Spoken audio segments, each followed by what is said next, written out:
নমস্কার, আমি ডক্টর বৈশালী রয়। আজকের এই ভিডিওতে ক্যাঙ্কার সোর বা অ্যাপথাস আলসার নিয়ে কিছু কথা বলবো। এই আলসারগুলি মুখের ভেতরে হয় বা ঠোঁটের ভিতর দিকে হয়।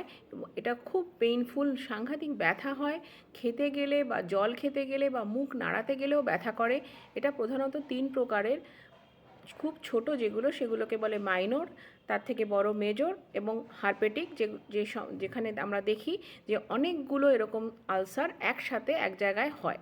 হ্যাঁ, এই যে এই অসুস্থতাটা, এটা জেনারেলি এটার কারণ এখনও পর্যন্ত যে সঠিকভাবে জানা গেছে তা নয়।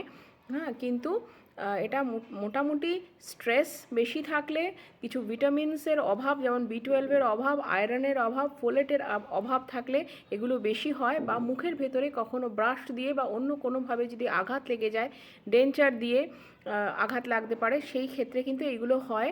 হ্যাঁ, এইগুলো যদি হয় তাহলে কিন্তু যেরকম আগে বললাম, দেখে নিতে হবে যে আমাদের যে ওই ভিটামিন B12 বা আয়রন বা ফোলেটের ডেফিসিয়েন্সি বডিতে আছে কি না। তাহলে তো সেগুলো আমরা চিকিৎসকের পরামর্শ নিয়ে সেগুলোকে আমরা সাপ্লিমেন্টেশন করব বা সেই কন্টেন্ট আছে সেই রকম খাবার খাবো। এছাড়াও যখন এটা হবে, খুব পেইনফুল হওয়ার কারণে এটা অনেক সময় যে বাজার চলতি যে সমস্ত পেইন কিলার আছে সেগুলো নিতে হতে পারে, যদি না আপনার সেই পার্টিকুলার পেইন কিলারে ডক্টরের কোনো বারণ থাকে। সেটা নিতে হতে পারে এবং লোকালি সেখানে জেল অ্যাপ্লাই করতে হতে পারে যাতে ব্যথাটা কমে। অনেকগুলি মাউথ ওয়াশ ভালো কোম্পানির পাওয়া যায়, সেগুলো অনেক সময় হেল্প করতে পারে।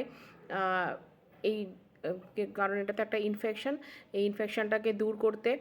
এবং দেখা গেছে যে যদি স্ট্রেস লেভেল কমানো যায় তাহলে কিন্তু এর অনেক সময় এর যে ইনসিডেন্স সেটা কিন্তু কম হয়। অর্থাৎ স্ট্রেস কিন্তু এখানে একটা বড় ফ্যাক্টর হিসাবে প্লে করে। সুতরাং এই যে অ্যাপথাসগুলি বা এই যে সোরগুলি, এগুলি এমনিতে ভয়ের কোনো কারণ থাকে না সেরকমভাবে, কিন্তু এটা খুবই বেদনাদায়ক এবং এটা খুব রোজকার জীবনে খুব অসুবিধা ক্রিয়েট করতে পারে। অনেক সময় এটা কিন্তু অ্যান্টিবায়োটিক ছাড়া সারে না। অর্থাৎ যদি সেরকম হয় যে এটা কমছে না, তখন কিন্তু আপনাদের ডক্টরের পরামর্শ নিয়ে অবশ্যই অ্যান্টিবায়োটিক নেবেন। অ্যান্টিবায়োটিক নিলে কিন্তু এটা কমে আসবে এবং অ্যান্টিবায়োটিকের কোর্স ডেফিনেটলি কমপ্লিট করবেন, কারণ অ্যান্টিবায়োটিকের কোর্স যদি কমপ্লিট না করা হয় তাহলে কিন্তু রেকারেন্স বাড়তে পারে। Thank you.